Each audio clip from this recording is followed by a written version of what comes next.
Hello, hello, hello. I'm making a video with Paul next to me and the baby dog next to him on the couch. But I am not allowed to show Paul, but that's okay. We have the disco lights on. It's beautiful, very, very wonderful, my artwork. And I did some sewing and cleaning, and so now is my time to do the tea afternoon. This is my favorite time, like around what time? Yeah, around 5, which it is right now. It's 4:36 p.m. This is in Germany. We always sit together at 5 p.m. and eat cake. And most people drink coffee, but some people drink tea. So, and in England, they drink tea. They're much smarter than that. So, they are smarter than to drink coffee. So they drink tea instead. And my parents also switched to tea in the morning. So, which is good. But I don't even drink caffeinated tea. I don't even drink that camellia, which is the tea. I don't forgot now. Oh, Camellia sinensis is that black tea that you buy in the stores that has naturally has caffeine in it.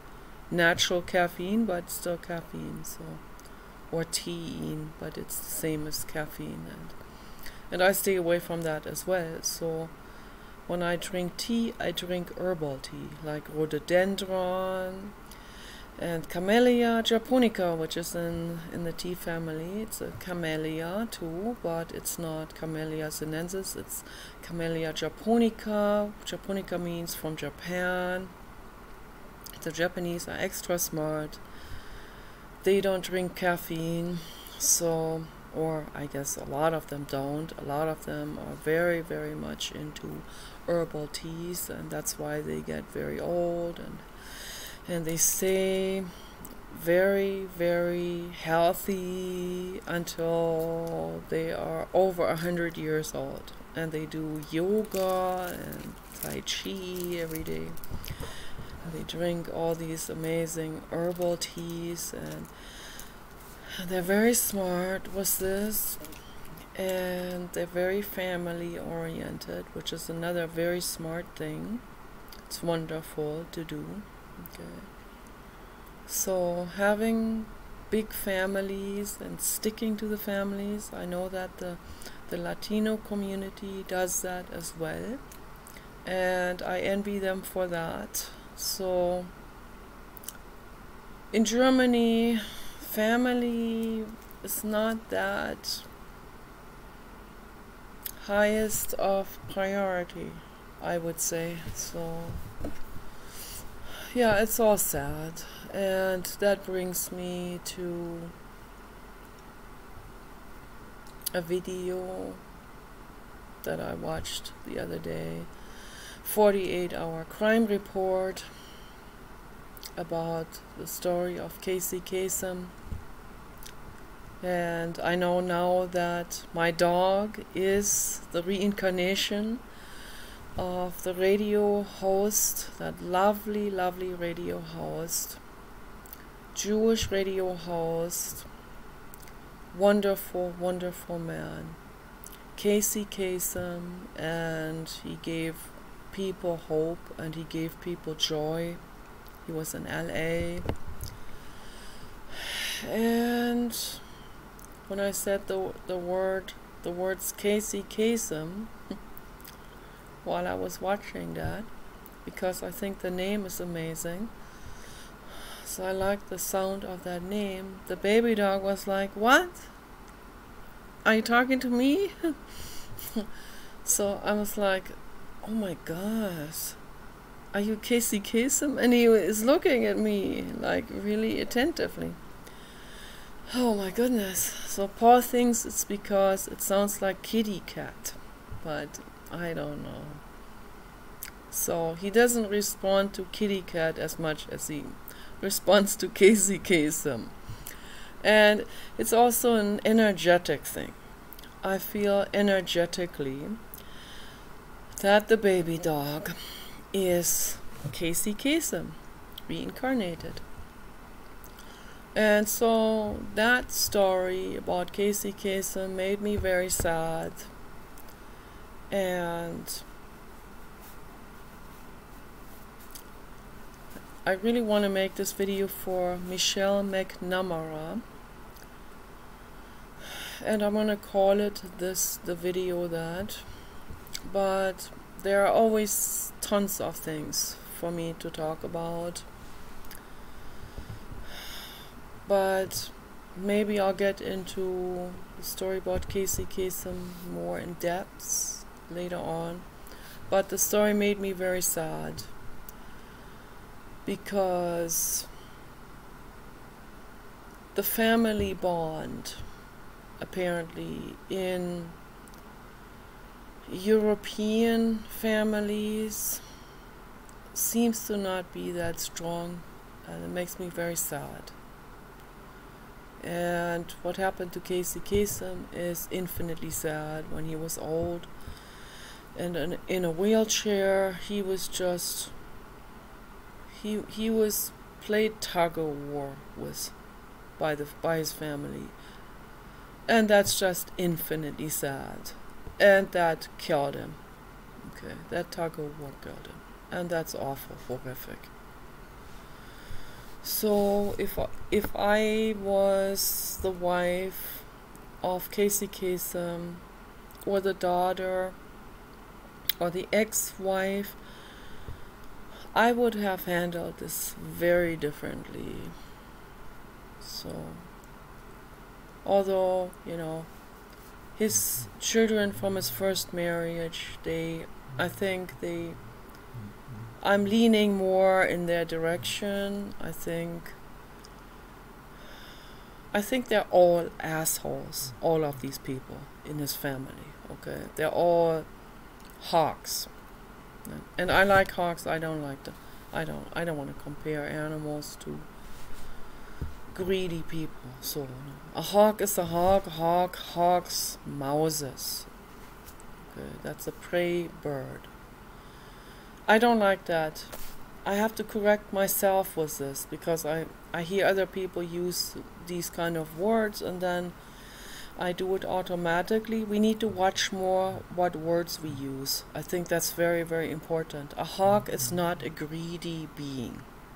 A hawk is just a prey bird that takes his talons and his claws, his hands, and gets himself a rat or a snake or a mouse or other animals, chipmunks. It's all sad, but that's what they do. They have to eat. Okay, so I'm not going to compare them to a greedy human.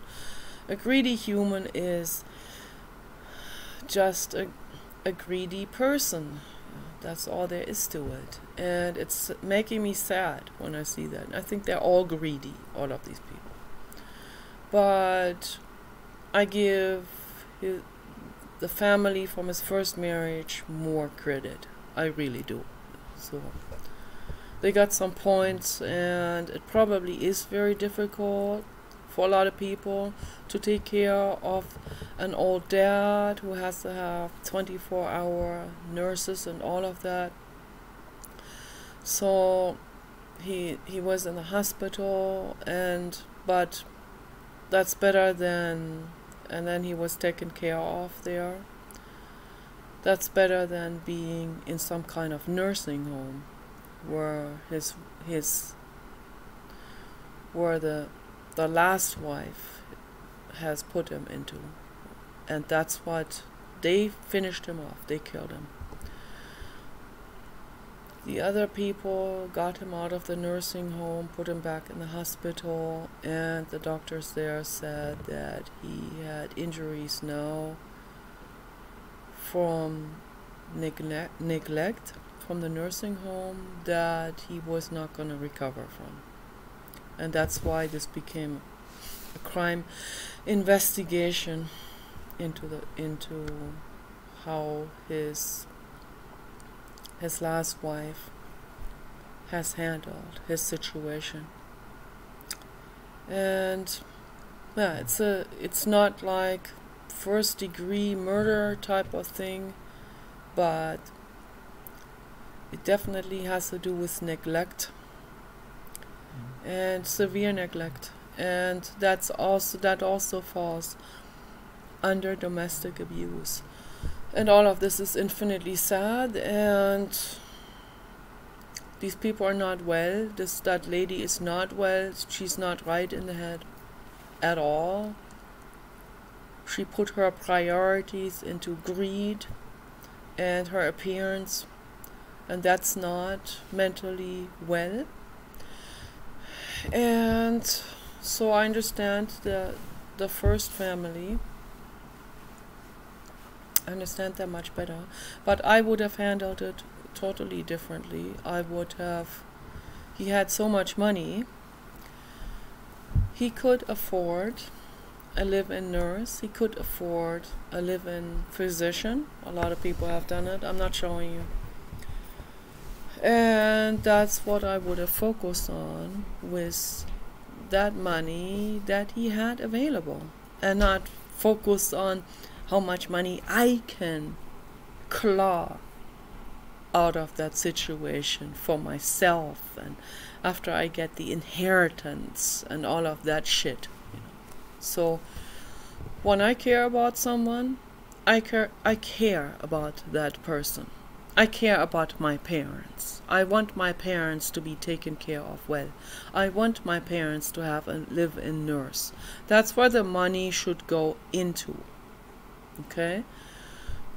Not into the shitty inheritance crap. Okay? I'm not interested. I really am not. I'm interested if there's an inheritance that will come out of whatever. I'll be very grateful, but this is not my number one priority. My number one priority is that my parents are taken care of well. Okay? And that's what I would have done for Casey Kasem if I had been in charge of that situation, handling that situation. That old man in a wheelchair who had severe health problems. Okay? You know, he's the one who made that money. His money should gone into a nurse, a doctor, or an entire staff, you know, who had at least a nurse and a doctor live on the property, that take care of him 24 hours per day.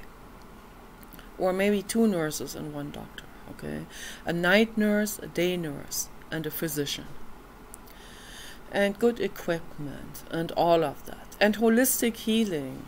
Yeah, more than anything else, holistic healing. I would have hired a physician who would be welcoming holistic healing, who would only do the other stuff as last-ditch interventions. You know, pain medicine should be in the very end, when you can't fix anything anymore with cayenne pepper and garlic or holistic stuff and plant medicine. There are, however, amazing plants out there that are much better feeling and much better for the whole organism, will give more longevity, will make the person live as long as possible and enjoy their lives, you know, in the end. So better than narcotics. Okay, but yeah, they have to be found, that has to be worked with, and all of this, but that can be found, that can be managed, that can be obtained, and then one can work with that. If the will is there is a way. Okay, that's an old saying, that's what my philosophy is, you know. There's a solution for all problems. Casey Kasem deserved to live for the rest of his life every single day in his beautiful home. I think they lived in Bel Air. Beautiful home. And he should have had the medical staff there, and the money should have gone for that. And if his entire money, entire savings goes into that, so be it. Okay, so you have to manage this properly. You have to see, okay, how much do we need to sustain this house? And if push comes to shove, you might have to sell the house if that's what necessary. And you might have to move into a less expensive house and have the medical staff move with you. Okay, this has to be weighed off. But for an old person, to take an old person out of his house, that should be the very last resort to do if everything fails, in terms of spending money, all the money, and then, but you still have to have the medical stuff. You have to weigh these things off, okay? But,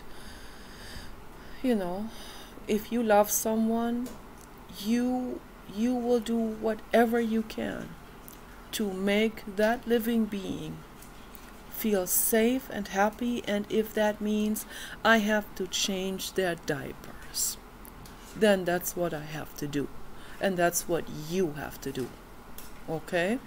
If you love someone, if you care about someone. I know that would be enormously challenging for me with my mental illness, but when you love someone, you make it work. You make this possible, okay? So that's what love is, Philip Jones. Hello. That's what love is. You don't love me. Danny, you don't love me, okay? You would never change my diapers, baby boy, okay? My stepson, Danny, yeah. I'll bring my mean stepmother Medusa out with you. I would, okay? So, but I would never let it come to something like this, because I don't want to be a burden for anyone, not even for a psychopath, not even for a criminal. So, no, that's not my style. So, I really, really don't want to let this come to this point. I really, really like when I get that old, like Maude in that movie Harold and Maude. Maude knew. That's just a story, but she knew that fictional character, that character knew better than most people who are actually not fictional characters. That's what the beauty is about fictional characters. They can be portrayed in a more idealistic form. So no, Maude, whatever, however you pronounce that name, Maude, that was her name. Okay. She was close to her 80th birthday in that movie. She had a young boyfriend, but she warned him. She said, bro, I'm not gonna go over 80, so just want to let you know. And he loved her unconditionally. Another idealistic portrait of the human species, which is probably doesn't, if that exists in real life, the young boyfriend, he's with an 80-year-old woman, like, the time's coming for the diaper change and washing her and everything. Someone doing this, someone wanting to do this, that is so extremely rare. Do you understand me? Okay, so no, don't give me any crap about the human species is made in the image of some Jesus figure or Santa Claus. No, yeah, maybe they are, because that Jesus figure and that Santa Claus They would never change someone's diapers ever in a million years. Okay, you know, the ones that live out there in a trailer home, the ones with their bong every day, the Jesus and the God guy, with the bong in their hand. They don't give I don't want to say the word. They don't give a hoot. They don't care the slightest. There's not the slightest about their mama, whatever, the old woman or whatever he calls her. He's not going to change any diapers. He's going to let her get whatever toxic shock, which that's what happened to Casey Kasem. He actually had toxic shock because of neglect. What a horror. That's a true horror. I'm gonna turn this way because the light is coming from that direction. So yeah. No, I mean, first of all, I don't ever want to get into a situation where I'm at someone's mercy. I never want this to happen. I don't trust very many people, first of all.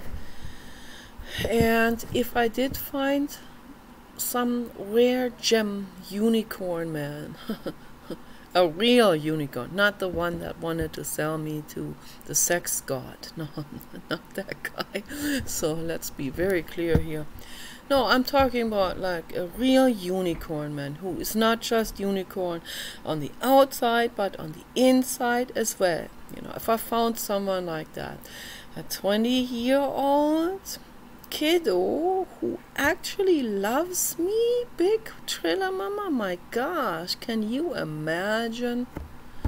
Who actually loves me, you know, cares about me, wants me to be happy, if that exists on this planet.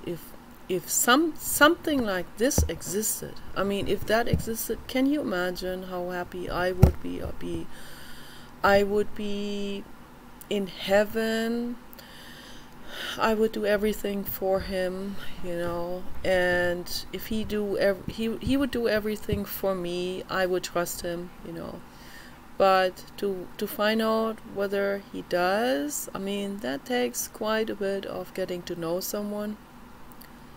I have to see things first, you know. I have to see that he has been doing animal rights his whole life. I need to have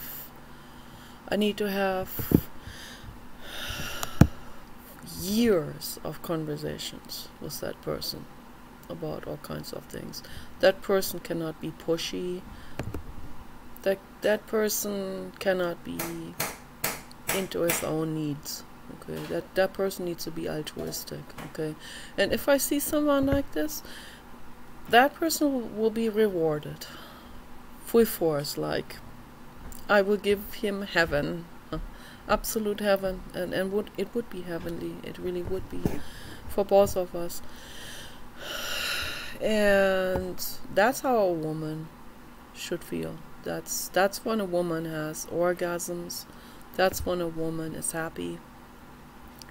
That's when it all fits, you know. That's total bliss, you know, on every level. And so there are some women that like psychopaths. It's not me. I don't. And I am unfortunately drawn to crime reports, which is not the best hobby. It's not very positive. It causes me nightmares. And so this brings me now to what I really want to talk about in this video, and that is the private investigator Michelle McNamara. And a gorgeous, gorgeous, gorgeous woman, very serious woman, an angel soul. And I think she picked the wrong guy. That's just my personal view on it. And I don't trust that guy. I don't trust him, and I have the right to say that. I have said a bunch of incriminating things about him. I've said a bunch of harsh accusations about Patton Oswalt. I said that recently for the last couple of days on the internet. And if he is innocent, just in case he is, which, you know, I don't know for sure, then I give my deepest apologies, okay, to him. So, and I'll explain it to you. I'm a very angry dog mother. I'm a very angry animal rights activist. I'm a very angry crime report watcher. And I'm a tin hatter, as you can see. Okay. And I don't like injustice. And I've seen too much already about it. I really have, you know. I've seen, you know, the Robert Blakes in the world. The William Shatners. I don't trust William Shatner, not the slightest bit. Those are all actors. All three of them. Patton Oswalt, William Shatner. Oh, brother. Okay. Robert Blake. And I suspect all three. I mean, with Robert Blake, it's obvious. I mean, he was incarcerated. He had that ankle bracelet on, and this was pretty obvious and clear.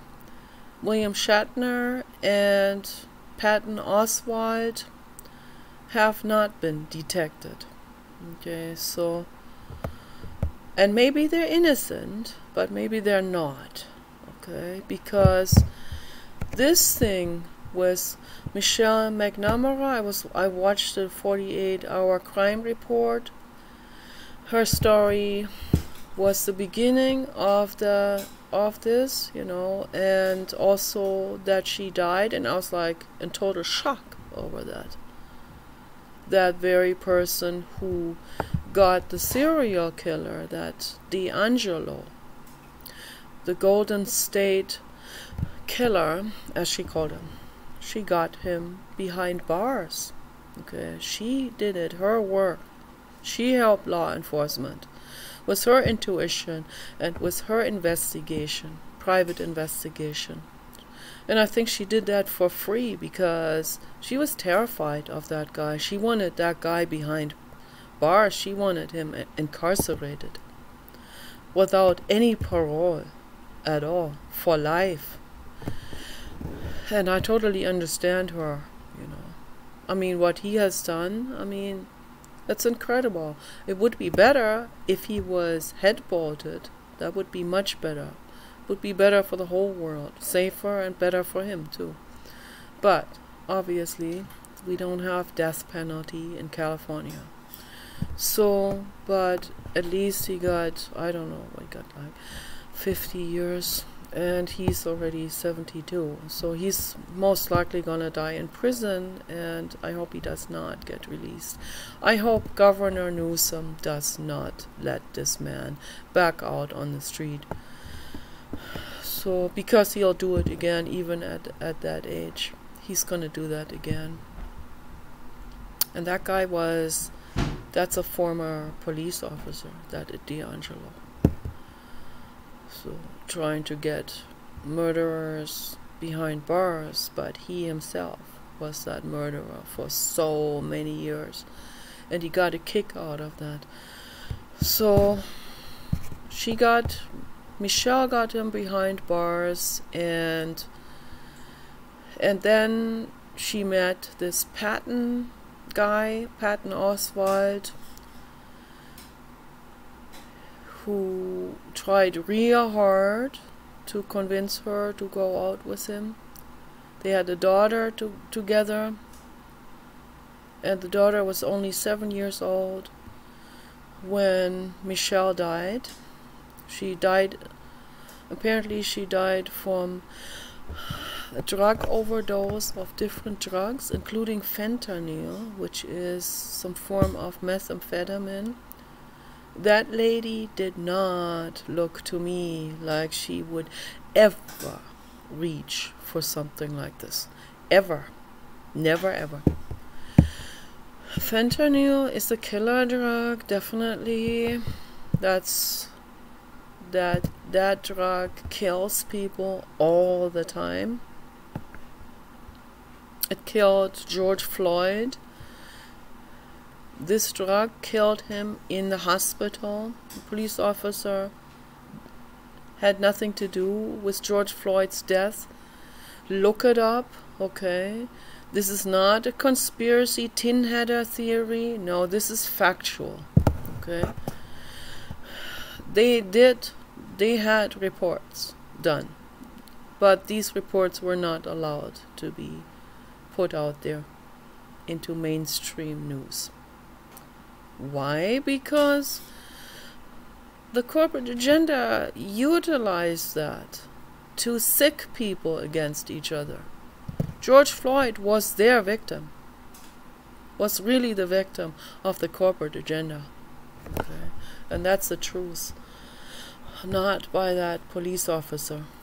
He only had to restrain him because he was scared for his own life. Because that George Floyd was a huge guy. I don't know, like 7 feet tall and weighed 300 pounds or something like this. And he was resisting arrest. I said it before, okay? And when they resist arrest and they fight back and they hit people and they punch police officers, obviously they have to restrain them somehow, okay? And sometimes it takes several people to restrain those. That also happened with that Rodney King. I was living in LA at that time with my friend Elsa when that happened. That was in 1993, I believe. That story, you know, big fat black man resisting arrest, and he was also on something really hardcore like that, like a real hard drug that made him super vicious and aggressive and violent. So, and he was about to kill police officers. They had to shoot him, and then that was the first major riot that I can think of, at least since when I have lived in the United States. There may have been riots before that with that kind of theme, but that was so bad with the rioters that the people were so scared they had to board up everything, every kind of window on main boulevards. So they had to board these windows up so that the rioters wouldn't break the windows. And that was long before Black Lives Matter, and all of this is being used by the corporate agenda, of course. They use anything. They don't shy away from anything. They'll use a murderer if that serves their bank account. So they let murderers out if that serves their bank accounts, which is the case with Governor Newsom. You know, it serves his bank account. So he will let violent criminals like Rodney King and George Floyd, he will let these people out on the street. So the fact that these people, well, Rodney King was shot, that was better for Rodney King than being in prison, of course, or hurting other people. And George Floyd, I don't think George Floyd ever hurt anyone. He was the total victim of the corporate agenda. But he was a drug addict, a real heavy drug addict. He was hurting himself, okay? And his roommate said that he said the day before that ever happened, or 2 days before, he said, they're coming for me. He had this instinct, he had this intuition about it. I think that George Floyd was actually a sweet man who just happened to grow up with unbelievable abuse, and because of that abuse he had unimaginable psychological pain. He still wouldn't hurt anyone, but he hurt himself. He took drugs because he wanted to numb that pain, okay? And then he got into fentanyl, and that makes people very agitated. And so obviously when he resists arrest and gets very, very agitated, he has to be restrained. But he was not killed by that. The law enforcement officer made sure of that. He was killed by fentanyl, and then I think that someone gave him an extra dose of fentanyl to finish him off in the hospital, to make it so then they have the story for the public that they want to frame the police officer for it and put him in solitary confinement. This is an absolute atrocity, okay? And so where's Governor Newsom with that guy behind bars in solitary confinement? Where's Governor Newsom? Where are you? Where's your activism for that police officer who's just doing his job? Governor Newsom doesn't care. He cares about money, okay? So he caters to the corporate agenda, and that's what he does. And I don't like injustice. I hate injustice, absolutely hate it. Makes me very, very angry. So Michelle McNamara was on fentanyl. She was definitely not the type of person to be on fentanyl. You would never guess. And intuitively I can say that I can tell she would never reach out for a drug like that. She may have reached out for something like maybe Vicodin once in a while, maybe not even that, maybe sleeping aids, sleeping pills of some sort, minor ones, something like this, because she was under a lot of stress and looking for that murderer, trying to do an investigation on her own, and that must have been so difficult. Also, probably dealing with people's egos, law enforcement officers that probably don't want that because it's a blow to their egos. That's also why they would never give her credit for this, because of their egos. And then dealing with haters and all of that, haters who like that serial killer because they identify themselves with that. Maybe there's a conspiracy behind that as well. Maybe, I don't know, maybe that murderer has only murdered kind-hearted people who've done some good for the world, so that could also be the case. But just one thing that I wanted to mention that Teal Swan has talked about. Teal Swan is a motivational speaker, and she talked about the rapists, the serial rapists who had abused her for many years out there in the Mormon community. A veterinarian, an older guy in his 60s, who the parents trusted, and he raped her when she was just a little girl, I don't know, like 8 or something. It was devastating for her, and then he raped her for many years. And she had to dissociate herself mentally during that time. When that happens to little children, it's worse than death. She had to dissociate herself. She had to go into a mental fantasy, and while looking at the rug or at whatever she saw while she was on her knees while he was raping her, she would look at the little bugs in the ground and stuff like this in order to not be present with that horror. For a little girl, this is absolute horror. Okay, just want to make this very crystal clear.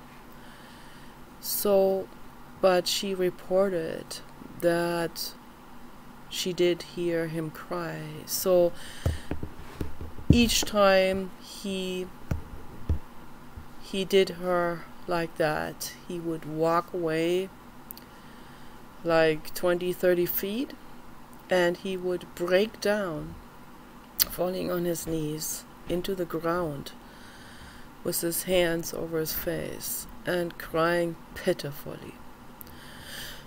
I don't know, I wouldn't say because he felt sorry for her, because that was a psychopath. I think, and that's what Teal Swan also said, because that release that he got, would then, it's like, it's this, the fantasy leads up, to that release, and then after that release, it's first like some kind, almost like a drug high for a moment, that orgasm, on cost of a little girl bleeding internally. He doesn't care. No, he doesn't. If he cared, he wouldn't do it in the first place. No, what it left him after that orgasm, it left him for a moment without that fantasy.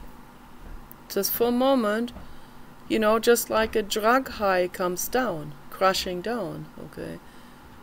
He was faced again with his own horror from childhood, with his pain. And there, again, as I said many times, people could have inherited emotional pain, and they can, and this is also a soul type of experience and trauma from previous existences of that same soul.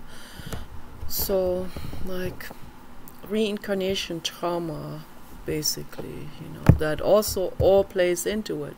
So from the sky perspective, it's much more complex than anyone can possibly imagine. But that doesn't get these people off the hook, of course. No, I strongly believe, and I stand by this, that these people need to be head-bolted. That's safer for them, it's safer for the world.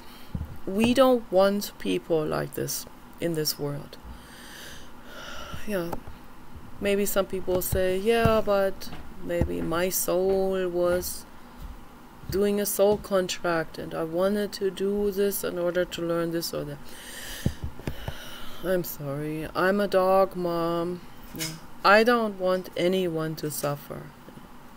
Even though I believe in reincarnation, and I know there is a whole lot more going on than we think in the world, and all kinds of stuff, but this is where I'm at right now. I don't want anyone to suffer. I'm a dog mom. I'm a compassionate mama. I don't want anyone to suffer. I don't want Teal Swan to suffer as a girl. I don't want Michelle McNamara to be abused and murdered. Okay? I don't want that D'Angelo going into people's homes and raping women and so on and on and on and on. I don't want Muslim men to be butchering women up on the street, or raping women, or incarcerating them. No, I'm a dog mom. I'm a mama animal. Okay? I don't want that to happen in the world. And I'm speaking out of that mind state. Okay? And that should go without saying, and people should understand where I'm coming from when I talk about this. Okay? And I don't make fun of anyone. I don't want anyone to suffer. I have violent thoughts sometimes, very violent thoughts. I don't let it out on other people. Okay. That would only happen in absolute immediate self-defense. But then it would really happen. Trust me on that one. It's that anger is in this movement here. I mean, it's in my cells, it's in my bones, you know. That anger, and that can come out. That's the Medusa. If I have to defend my family, it will come out full force. Trust me on that one. And I'm big. I'm a very, very big girl. And I'm very strong. So I can do a lot of damage. So we don't want to go there. We really don't. But in the meantime, you know, I'm going to say it the way I feel it. We need AGI robots, and they need to round all of these people up, and they need to finish all of these psychopaths up. It has to be done. Okay, whether people want their soul experience or not, you know, I'm sorry. There's plenty of soul experience left besides all of that. Trust me on that. You know, you skin your knees as a little girl riding your kiddo bicycle. Okay, you fall, you have accidents, all kinds of stuff can always happen, and we learn from it and so on. And brother and sister have fights, they beat each other up, those kind of things can happen. No, but we need to get the psychopaths off the street. We do. Absolutely. That's intolerable. I do not tolerate this. This cannot be accepted. Governor Newsom, he is responsible for murders happening, for rapes happening, for animal abuse, if he lets these violent people back out on the street. Okay. So Michelle McNamara, amazing woman, angel soul, she brought DeAngelo behind bars, and it seemed like an awful ordeal to get this man behind bars. And it actually took her to die. And this whole thing become like mainstream, like become viral news at that time. So a couple of years ago. So until Michelle posthum, you know, had enough supporters that were on board on getting that guy actually. So it took her, and I think that was her soul contract, that I believe that her soul wanted that to happen. She saw that it wasn't happening, and I think she knew that as a soul contract, not a voluntary choice. I don't think she committed suicide. She knew that her soul knew that she wanted to go. The soul wanted to go in order for her husband then to gather up enough momentum with other people to get that horrible thing out there about DeAngelo, to get more people on board to get him. And that they finally did. So I think before that there was enormous resistance against getting him from the side of law enforcement. I get that vibe. I get that because I've seen that a lot. No, I've seen it a lot, that law enforcement that will outwardly say, yes, we're doing an investigation, but they really don't want to get that person. For whatever reason, maybe because that person has some knowledge about other police officers or sheriffs that have done this or that. Maybe the good old boys have shared some shit while they were drunk, you know. One person talking about how he finished off his wife for life insurance. Happens even in this area, in this community. It happens in every community, even happens in the Mormon communities. I wouldn't feel safe in any community, to tell you the truth. I'd feel a lot safer out there in the desert. where there's less people. Just less people make it more safe. That's all there is to it. I wouldn't feel safe in Bel Air. I wouldn't feel safe anywhere. The murderers are out there. They murder for greed out there. Beverly Hills, Bel Air, okay? That's the main thing that's going on there. The greed murders. Okay? And that happened to, I believe that happened to Michelle McNamara, I believe. That she was murdered because of greed. The murderer had greed and gave her this overdose of different drugs in water or coffee. That's what I believe. And that Patton Oswalt doesn't look good for him. I mean, if he's innocent, if he's innocent, he would have to admit that this situation looks pretty grim in terms of the way he looks in that situation. So, and yeah, but he sure did put up an act to the public, and an actor can do that. So a good actor, in fear of getting incarcerated, can put up a real good act to the public. So I don't trust him, you know, and I suspect him of murdering his wife, Michelle, giving her tea or coffee or other drinks with fentanyl and other drugs in it. And he will blame it on her stress because of the investigation. And he chose the timing also. Some other people have talked about this as well. I was glad to see that other people had the same suspicion. So the timing, you know, he let her do all that legwork, you know, he let her get all stressed out while he did nothing. And then once she had her book all ready and it only needed a little bit finishing up in the end, you know, which was easy to do for him and his publishers, so they could easily finish her book, you know, on this DeAngelo.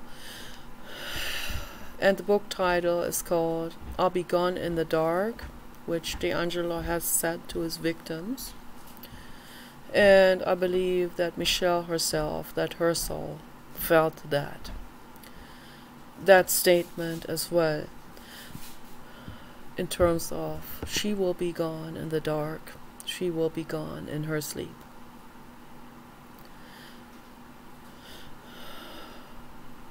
She will be murdered in her sleep. And her soul probably felt like she wanted to do that, because that way her husband, her murderer husband, and the publisher, at least they are saying that she put DeAngelo behind bars. And they will gather up enough people to put law enforcement under pressure and the judicial system under pressure, and to get enough people to help with this. And then it wasn't very long. It was like a couple of months later when they got him, after she died. And I think she knew all of this as a soul. So Michelle McNamara gave her life. She literally gave her life as a martyr to get DeAngelo behind bars.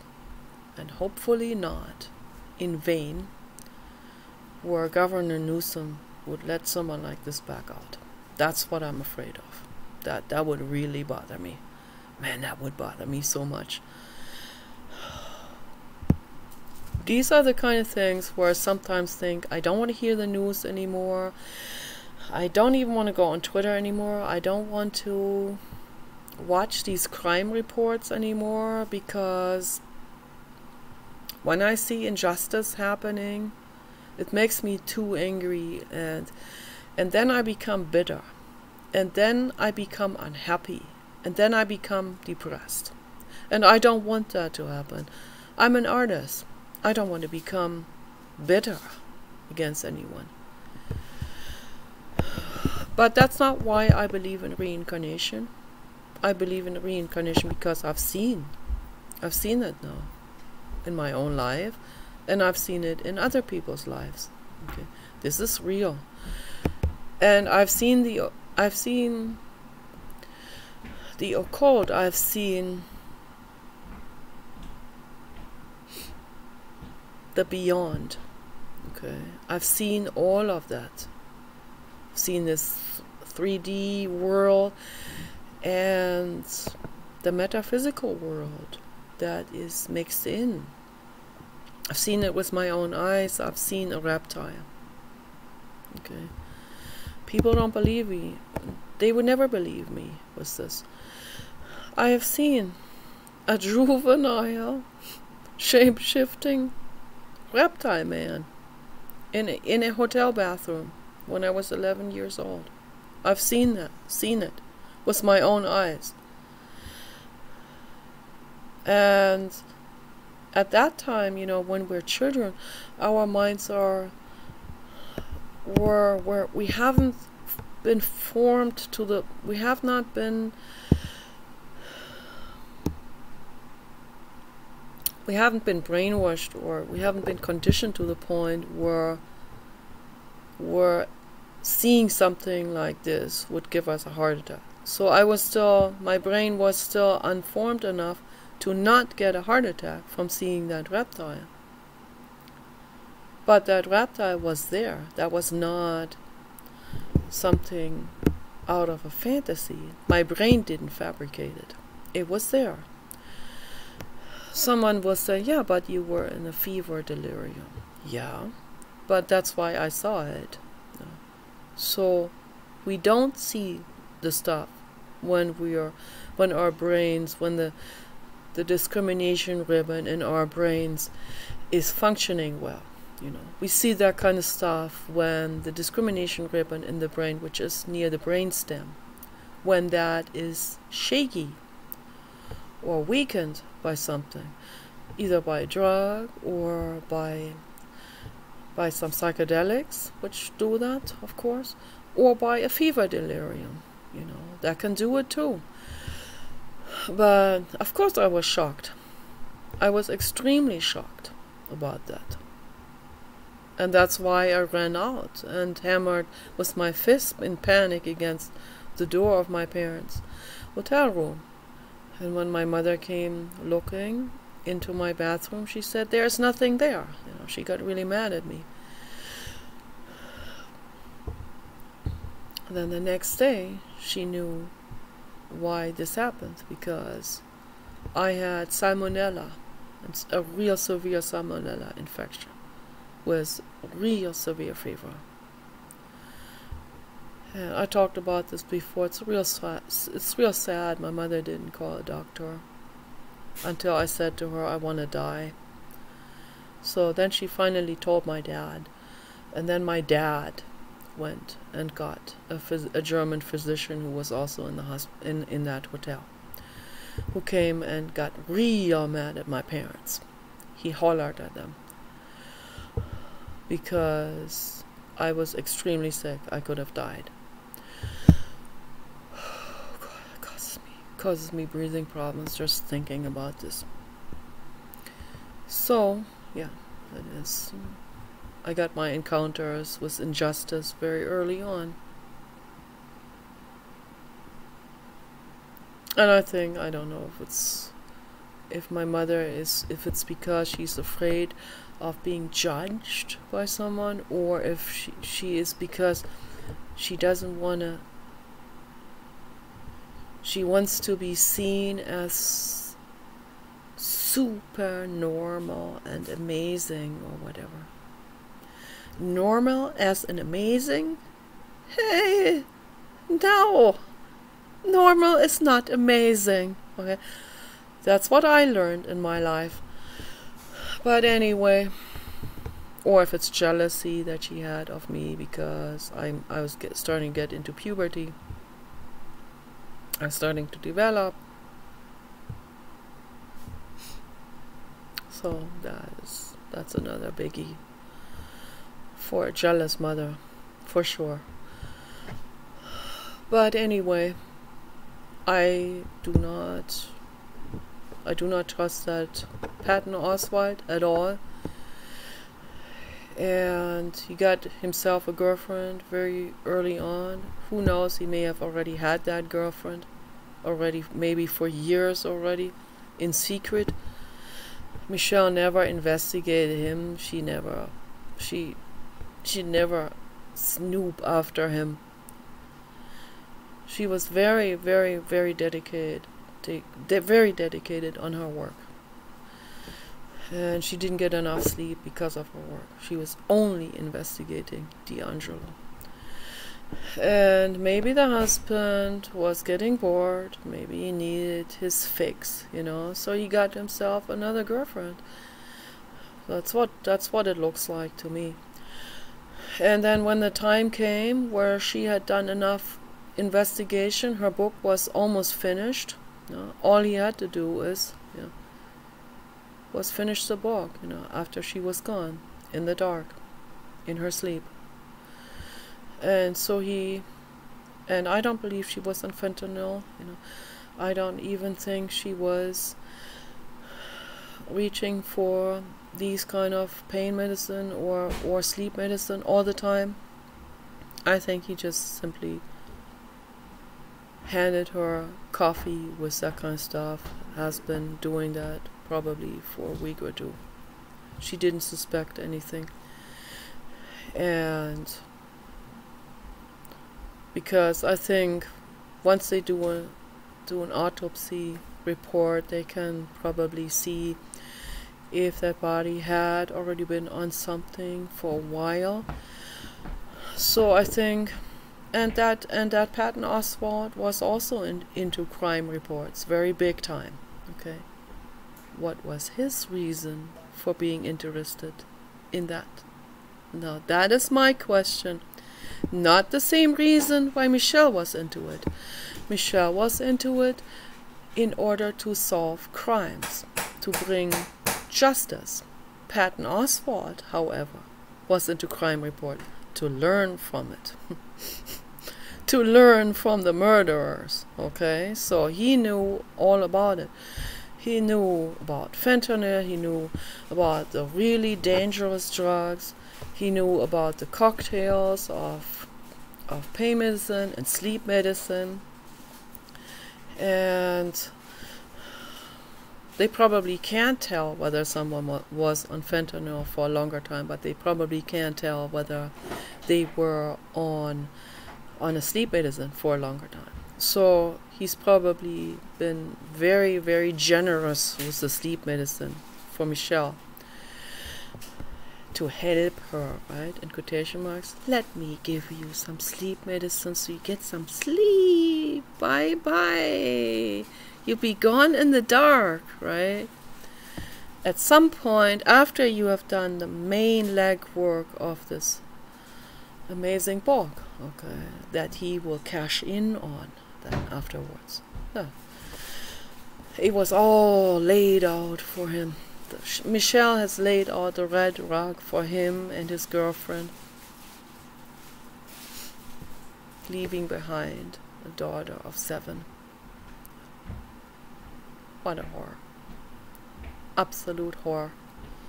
So, yeah, that's what happened. That's what I see in this, at least, and I have every right in the world to say it. And I don't trust William Shatner at all, either. Not at all. I think William Shatner is doing, this is just an act. With the animal rights activism and environmentalism, it's an act. He's never done that before. So, before he murdered his wife. So, I don't think he has never been involved with something like this. I don't think so. And if he has, maybe just to give himself an alibi as a PR. And so I don't trust him. I don't trust these people. when I was a little girl, I had a crush on William Shatner because I was Star Trek Enterprise fan at age 6 already. Yeah. And age 6, 7, 8, 9, 11, you know, I got into puberty. That crush got really big, was William Shatner. And I tell you why. I tell you exactly why I had a crush on him. Because he's a psychopath. And I am sexually attracted to those people. And it's a pity. It's a real pity. Yeah. So, now, where does that come from? Where does that attraction come from? First of all, it comes from something. It's not because I'm a douchebag. No, it comes from something. It comes from something very concrete. One doesn't just become a maso or something in that direction. Okay. This has to do with childhood. This also has to do with reincarnation. This has to do with soul pain. It also has to do with something we inherit from our mothers, fathers, and grandparents as well, and our ancestors. It is a very complex thing. It's not that easy. You're easy judge hammer. No, no, no. No, I was already attracted to a psychopath at age 11. And William Shatner, I believe, is one. Okay, so, and that's why I was attracted to him. He has this, I mean, obviously he's good looking. He's a big guy. You know, I always liked big, stocky, strong, chubby, thick men. Okay, and he has that callous facial expression, and so there is a pain inside of me that is drawn to it. I want to dig deep into it because I don't want to stay like this. I don't want to remain like this, where I will continue for the rest of my life to fall for psychopaths like Danny and Zane and Philip Jones. I don't want to. I don't want that. Okay? Sorry, I don't want it. I have to mechanically cut myself off from those people. They were very cruel to me. I don't want that. I don't want to live like this for the rest of my life. I want to retire in peace as soon as possible, if that becomes possible. Okay? I really do. My goodness, let me retire in peace. Okay? And I want to dig down to the ground. Why I get sexually attracted to these men. What is it about that? They're certainly sexually attracted to a kind-hearted woman. Okay? Because opposite attracts. Obviously, you know, and they know they are total jerks. They know they're psychopaths. They know they're assholes. They know they're cruel and callous. And they know they have no compassion. They have no empathy. So they will seek a partner with empathy, and it has to do with evolution and all of this. So there's always this yin and yang in evolution, always. You know, just enough empathy, procreating into the offspring so that they won't murder their children, okay? But enough callous brutality to go out there and hunt an innocent animal. So, yeah, it's evolution. I don't like it. I'm not on board, okay? This is not for me. Okay, I'm against psychopathy. I'm against hunters. You know, they should stick to eating berries and leaves. You know, do the gathering, you know, the nomadic tribes that we come from. And don't kill an animal. You can maybe eat an animal who is already dead on the ground, that was killed by another animal or by an accident. Not go out there and hunt. Native Americans have hunted the mammoths, those mammoth elephants, that the woolly mammoth elephants, the hairy elephants that lived in North America. That they lived here. They evolved here. Those woolly mammoths. They hunted those to extinction. Okay, just want to say, I mean, it has to be said. You know, it's not okay. All of this. Of course, they killed the sloths into extinction. Really large sloths that could not even defend themselves, even if they wanted to, because they moved real slowly, real slowly. They were hanging in trees. They couldn't move very fast. Okay. And they were all finished off. Innocent beings.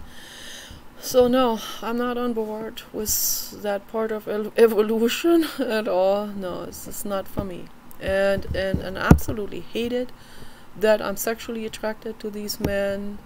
And what is it about this? You know, there is pain, definitely. There's my own pain. I'm trying to really find out what it is, what led up to this, what kind of pain, what kind of childhood trauma comes into this. I know I have been molested. I know this. I even drew a painting when I was at Annalise Child Therapy that shows like some kind of prey bird. I even as a child used these metaphors. Prey birds, you know, compared to, in order to just have something to explain this with, you know. I didn't know better as a child. Now I know a prey bird is not a pedophile or a greed murderer, so obviously no. But I had to use these kind of metaphors because I see that on TV. I see prey bird with a big beak, you know, pecking into a rat or something like that. So then I use this as a metaphor, as an analogy, and I would paint that like a pecking type of bird ghost type of being, pecking into the belly of a little girl. And the painting is called Evil Ghost Bites Child into Belly. That's the title that I gave it. And then there's blood coming out of it. So have I been raped? Has my hymen been severed? Because that never bled, was my first one. Okay. So has that been severed when I was a child? And then it bled, and then I saw that, and then I painted that. Evil ghost pecking, biting child into belly. So where does that come from? So more than molested. I think I was raped. Yeah. I'm just connecting the dots here. I had no memory, like active memory of it. I disconnected. I dissociated as a child, just like Teal Swan did. But then it will surface in my art expression. It will surface through that. And I have painted thousands of paintings because they were all psychograms. They were paintings of a child in need of painting this out. And that's also why my parents sent me to a child therapist to find out what's going on, what's happening there, you know. But it only the truth only reveals itself through metaphors and paintings. So there's no way the therapist can then definitely, she knew that, she herself knew that something like this happened. She could tell. But she and her husband were friends with my parents. So she didn't want to talk to my parents about it. She started talking to my parents about this when she was really old. She started talking to my parents about it when she was, I think, about 90 years old. That's when she started to confront my dad about this. I wasn't there anymore. I was living here. She had gone back to Germany. And so it took that long until she confronted my parents about it. And what good does it do then? It doesn't do any good. They just declare her as crazy. Okay, so of course my dad would never admit that. And my mother would be in denial about it. And so yeah, it's totally... maybe Anneliese needed to do that for herself, to find some closure. Maybe that's why she needed to talk to my parents about it. Because I think that has bothered her all these years. And then she couldn't really talk to anyone about it. Oh God, that's hard. I have a hard time breathing. So I miss you, Anneliese. Okay, so... and I give my highest respect to Michelle McNamara. Okay, you are an angel soul. You are amazing. Okay, so I'm gonna conclude the video now. I miss all of you, Birgit, Barbara, Eileen, Arlene, Anneliese, all of you beings. Okay, Michelle is amazing. I never got to meet Michelle. I would have loved to meet Michelle. But yeah, at least I found out about her work. And I miss all of you, Barbara, Birgit, Anneliese, all of you guys. Okay, take care. Bye bye.